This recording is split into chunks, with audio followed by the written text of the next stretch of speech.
Anggota Power memiliki sukacita yang melimpah di dalam hadirat Tuhan. Mari kita mungkin hanya lewat kamera saja, tetapi biarlah kita perlihatkan sukacita kita, bertepuk tangan, menggerakkan badan kita, senyum di hadapan sesama kita saat malam hari ini. Ya, di rumah masing-masing tetap bersukacita di hadapan Tuhan. Katakan sama-sama. Hanya Kau milikku di surga, tiada yang ku ingini di bumi, tiada yang ku ingini di bumi. Hanya Kau tak kuandalkan, tak kuandalkan kekuatanku. Puji Tuhan, namun yang pasti Kau tetap samanya, Allah sumber kuatku, Allah sumber kuatku, Allah sumber kuatku dan bagianku selama-lamanya. Allah sumber kuatku, Allah sumber kuatku, Allah sumber kuatku dan bagianku selama-lamanya, selamanya. Allah sumber kuatku, Allah sumber kuatku, Allah sumber kuatku dan bagianku selama-lamanya. Sekali lagi, Allah sumber, yes, kuatku, Allah sumber kuatku, Allah sumber kuatku dan bagianku selama-lamanya, selamanya, selama-lamanya, selama-lamanya, selamanya. Kemuliaan hanya bagi Yesus Kristus. Haleluya. Puji Tuhan, malam hari ini saya baru lihat anggota Power, wah, ikut menari meskipun hanya lewat depan kamera saja. Nah, ini harus diteruskan nih.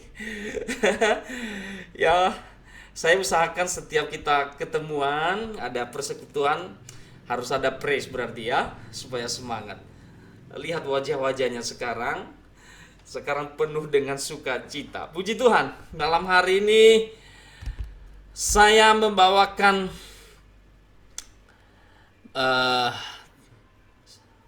renungan singkat malam hari ini adalah damai sejahtera Tuhan. Nah, perlu kan damai sejahtera ya? Kita semua perlu damai sejahtera. Tanpa damai sejahtera, hidup ini tidak akan bisa berlanjut dengan baik. Ya, apalagi di tengah-tengah situasi yang menekan kita. Mari kita baca di dalam Filipi pasal 4 ayatnya yang keempat sampai yang ke-7. Filipi 4 pasal 4, 5, 6, 7. Ya, ayat yang sudah sering kita baca, tapi hari-hari ini ayat ini berbicara secara pribadi kepada saya, dan saya harus menyampaikannya kepada sesaudari semua ya. Sudah dapat semua? Saya rindu Ibu Wilson membacakan ayat 4 dan 5 ya. Bu Wilson membacakan ayat 4 dan 5, dan Cediana apakah ada di sana Cediana? Ayat 6 dan 7 bisa dibacakan oleh Cediana ya. Ya, oke.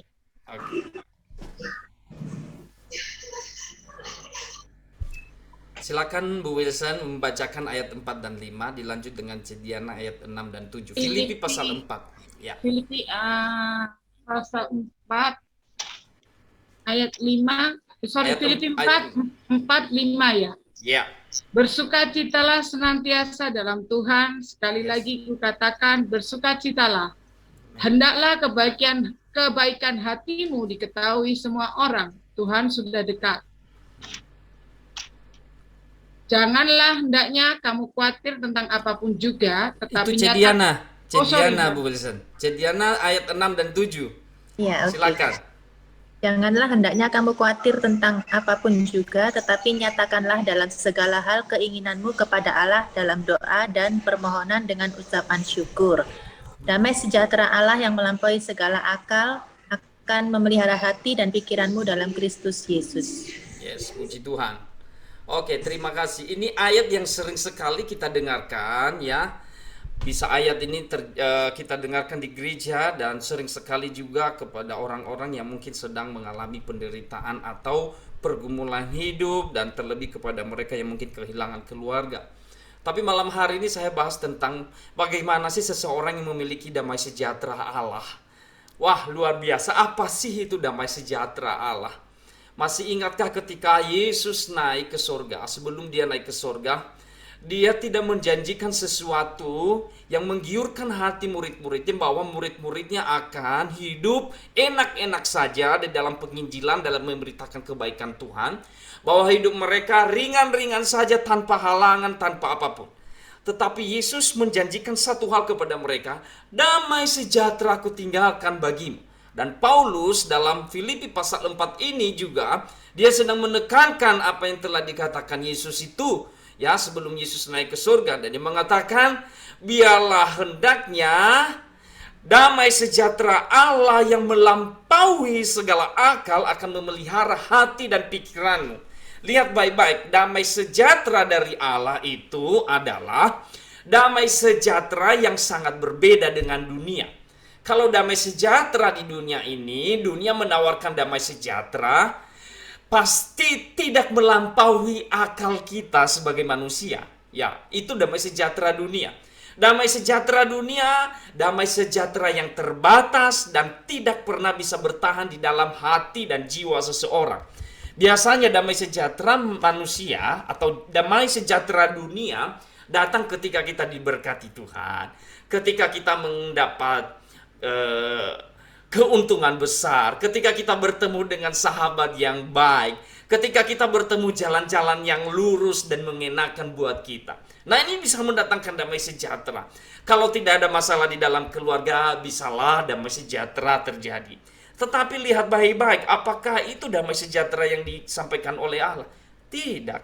Damai sejahtera yang Allah berikan itu melampaui segalanya. Karena dia tidak pernah menjanjikan bahwa jalan setiap orang percaya adalah jalan yang lurus-lurus saja.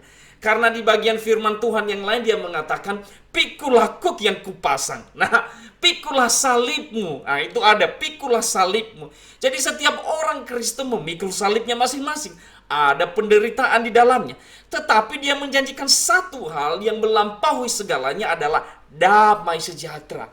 Karena damai sejahtera itu membuat seseorang tetap eksis di dalam kehidupannya meskipun dia di dalam tekanan. Inilah fungsinya damai sejahtera. Menguatkan seseorang, memotivasi seseorang, membuat seseorang nyaman sekalipun seseorang itu ada di dalam tengah-tengah badai yang besar. Itulah damai sejahtera yang dari Allah. Nah, kenyataan damai sejahtera Allah ini disampaikan oleh seorang Paulus yang sedang mengalami tekanan. Waktu Filipi pasal 4 ditulis, Paulus sedang ada di dalam penjara, bukan ketika sedang mendapatkan keuntungan besar dan dielus-elus oleh orang lain atau sedang dipijitin sama orang lain, atau sedang mengalami jalan yang lurus dan enak dalam hidupnya. Dia sedang mengalami sakit, bukan hanya sakit karena penyakit tertentu, tetapi sakit karena cambukan, sakit karena dihina orang, difitnah orang, dipenjarakan, dan ditaruh di dalam penjara yang paling gelap dan paling buruk. Itulah keadaan Paulus saat itu waktu dia mengatakan, bersukacitalah senantiasa di dalam Tuhan. Sekali lagi kukatakan bersukacitalah. Orang yang mendapat mendapatkan damai sejahtera berani mengucap syukur di hadapan Tuhan. Orang yang mendapatkan damai sejahtera dari Allah berani bersuka cita di dalam keadaan tekanan apapun. Nah, pertanyaannya, apa yang sedang kita alami sekarang ini? Apakah kita sudah menyaingi Paulus di dalam penderitaannya? Tetapi apapun keadaan yang kita alami, apakah kita sudah memiliki damai sejahtera Allah yang melampaui segala akal dan pikiran? Kenapa dikatakan melampaui segala akal dan pikiran? Karena secara manusia, orang yang ada di dalam tekanan, orang yang sedang difitnah, orang yang sedang dipenjara, tidak akan pernah tenang hidupnya. Sekalipun dia adalah seorang DPR, sekalipun dia adalah seorang yang kaya raya. Ya, itu kan pikiran manusia. Tidak mungkin. Sekalipun dia punya segudang uang, emas, dan perak, tetapi ketika ada dia di dalam penjara, dia akan merasa pusing dan stres. Nah, beberapa tahun yang lalu ya, tidak terlalu lama, ada seorang yang dipenjara ya.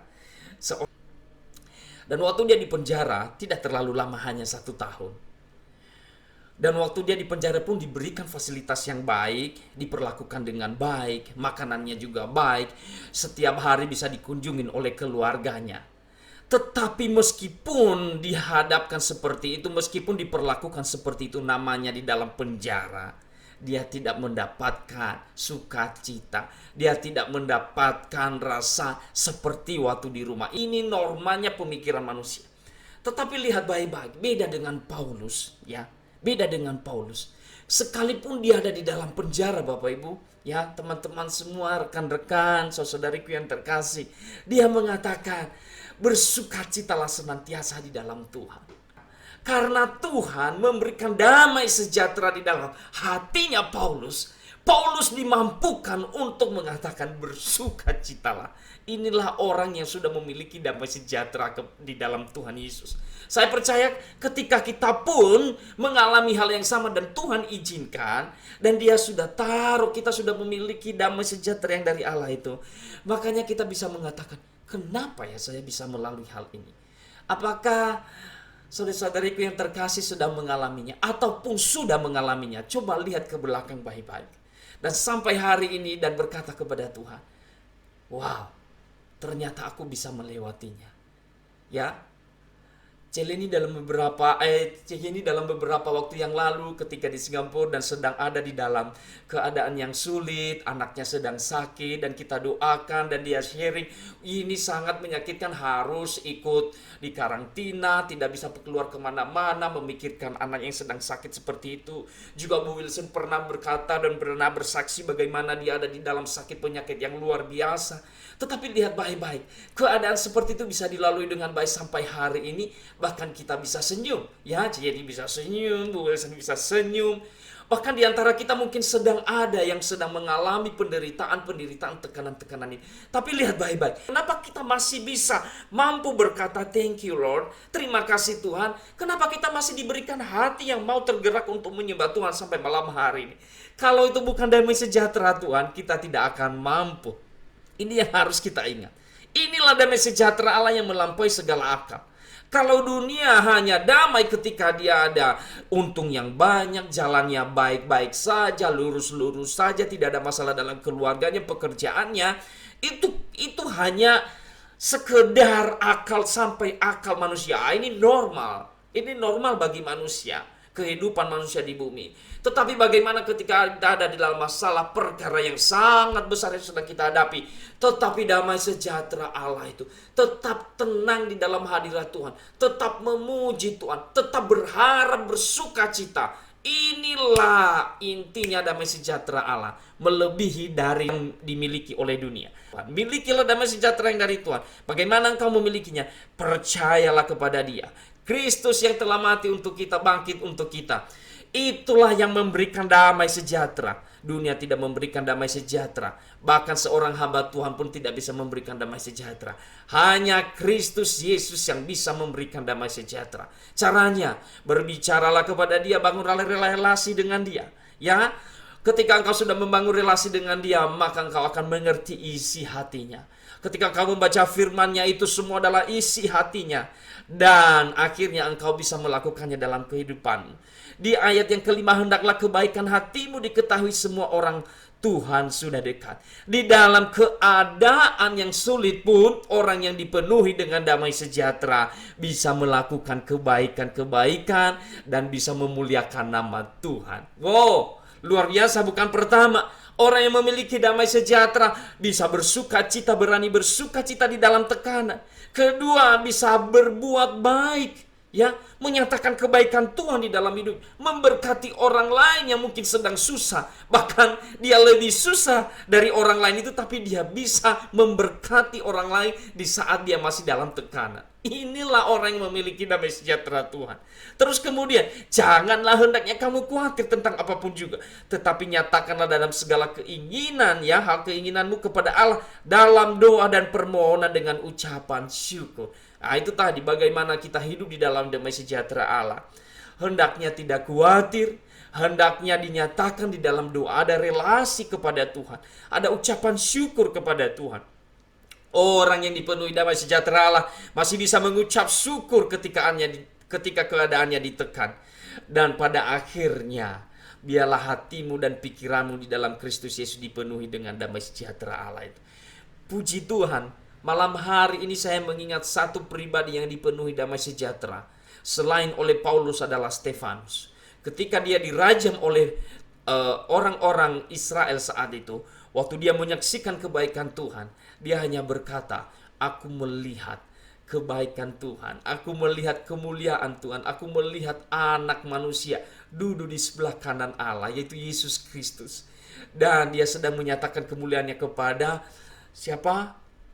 Seorang Stefanus yang hidupnya mau dirajam saat itu. Apakah malam hari ini ada yang sudah dirajam? Ada yang sudah mau dirajam malam hari ini? Belum tentu ada, ya. Ya, hidupnya Stefanus saat itu sedang mau dirajam dan dia akan mengalami hukuman mati. Tetapi dia memiliki damai sejahtera dan dia senyum, dia berkata, dia membuka matanya, membuka hatinya, membuka telapak tangannya, dua-duanya di hadapan Tuhan dan bilang gini, aku melihat kemuliaan Allah. Padahal di depannya sudah ada kematian. Tetapi lihat baik-baik, roh yang dari Tuhan, damai sejahtera yang dari Tuhan, membuat Stefanus mengalami hal itu dengan sukacita. Saudaraku yang terkasih, hari-hari ini memang hari-hari yang menekan, ya.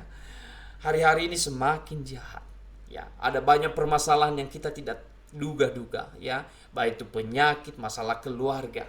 Tetapi kalau hari ini kita masih bisa hidup, kita bisa melewatinya. Itulah namanya kemampuan damai sejahtera yang dari Allah. Jangan keluar dari damai sejahtera Allah, karena damai sejahtera Allah memberikan kedamaian yang melampaui segala akal, ya, dan pikiran manusia. Kalau damai sejahtera dunia hanya sebatas sampai akal dan pikiran manusia. Terkadang saudara kita, saudara yang lain melihat kita sedang dalam tekanan. Kamu itu seperti itu, mungkin kamu salah. Ya, mungkin kamu tidak beriman. Mungkin mereka menjudge kita di dalam keadaan tertentu. Tapi lihat baik-baik ketika engkau sedang mengalami damai sejahtera Allah, engkau tetap mengatakan Tuhan tidak pernah salah, Tuhan tidak pernah gagal, Tuhan punya rencana. Inilah pokoknya dan intinya orang yang memiliki damai sejahtera Allah. Dia akan memikirkan pikiran-pikirannya Allah. Dia akan berpikir seperti bagaimana Allah berpikir, jauh dari pikiran manusia. Karena dia memiliki damai sejahtera yang melampaui segala akal dan pikiran manusia. Mungkin manusia mengatakan kamu gagal, kamu sudah tidak punya harapan, keluargamu tidak bisa ditolong, pekerjaanmu sudah tidak bisa ditolong. Tetapi damai sejahtera Allah yang melampaui akal itu mengatakan beda, ya. Engkau masih memiliki masa depan yang penuh cerah dan damai sejahtera. Itu janjian dalam Yeremia, bukan? Luar biasa. Jadi percayalah, dan percayalah. Orang yang memiliki damai sejahtera meskipun di dalam keadaan apapun, baik itu musim dingin, musim panas, musim menuai, musim tidak menuai, bahkan di dalam kegagalan pun tetap berkata, aku mengucap syukur, aku bersuka cita, aku akan menyatakan kebaikan Tuhan. Beda kan dengan dunia. Kalau dunia sudah mulai gagal, sudah mulai ditekan, dia akan berkata, mana Tuhannya? Mana Tuhanku yang kusembah? Mana orang-orang yang mengasihi aku selama ini? Mana orang-orang Kristen yang peduli dengan aku? Itu kan seperti itu. Orang yang belum benar-benar memiliki damai sejahtera Allah. Tapi orang yang memiliki damai sejahtera Allah, di dalam keadaan badai pun dia mengatakan, aku percaya. Sekalipun Allah tidak menolongku dan Allah menolongku, aku tetap percaya Allah tetaplah Allah. Dialah tetap penolong yang ajaib. Inilah namanya iman yang berserah kepada Allah. Karena ada damai sejahtera Allah yang melampaui segala akal. Apakah ke depan kita baik-baik saja? Belum tentu. Ketika kita sedang mengalami tekanan masalah apapun ke depan, tetaplah pegang Allah yang memiliki damai sejahtera, yang melampaui segala akal. Peganglah itu erat-erat. Karena dia akan memelihara hati dan pikiranmu di dalam Kristus Yesus. Tidak ada satupun yang bisa memelihara pemikiran kita dan hati kita selain damai sejahtera yang dari Allah surgawi. Biarlah malam hari ini kita diberkati, dan setelah ini kita bisa istirahat dengan baik. Dan sebelum istirahat, katakan kepada diri sendiri dan keluarga, damai sejahtera Allah yang melampaui segala akal akan memelihara hatiku, hatimu, dan pikiranku, pikiranmu di dalam Kristus Yesus. Tuhan memberkati kita semua. Mari kita berdoa. Tuhan, kami bersyukur malam hari ini Engkau telah memperdengarkan suara-Mu. Engkau telah menyatakan kepada kami bahwa damai sejahtera yang dari Engkau melampaui segala akal dan pikiran kami, dan melampaui segala apa yang ada di dunia ini. Dan kami hanya mendapatkannya di dalam Kristus Yesus. Biarlah setiap anggota Power malam hari ini mendapatkan kekuatan yang baru dan sukacita yang baru, keyakinan optimis di dalam Tuhan, bahwa Allah tidak pernah meninggalkan anak-anaknya. Di dalam keadaan apapun, waktu kami senang, waktu kami sedih, waktu kami susah, waktu kami beruntung dan gagal pun, Tuhan ada di sana. Dan biarlah damai sejahtera-Mu yang melampaui segala akal memelihara hati dan jiwa kami, pikiran kami di dalam Kristus Yesus. Kami tidak mau dirusak oleh apapun. Di dalam tahun 2022 ini, kami mau berjanji di hadapan Tuhan. Kami tidak mau membiarkan hal-hal tertentu, baik itu masalah keluarga kami, pekerjaan kami, relasi kami dengan orang lain, tidak mengganggu dan merebut sukacita yang telah Engkau berikan, damai sejahtera yang telah Engkau berikan dan janjikan di dalam hati kami. Biarlah itu tertanam di dalam hati kami. Mampukan kami untuk semakin dekat dengan Tuhan dan terus-menerus mendapatkan damai sejahtera yang dari Engkau. Kami percaya setiap orang yang telah percaya kepada Engkau, mengaku dengan mulutnya dan hatinya bahwa Engkau Yesus adalah Raja dan Tuhan dalam hidupnya. Kami percaya Engkau telah memberikan damai sejahtera di dalam hati mereka. Terima kasih Tuhan, di dalam nama Yesus kami berdoa dan mengucap syukur. Setiap kita yang percaya yang dipenuhi oleh damai sejahtera, katakan sama-sama, amin. Tuhan memberkati kita semua. Amin.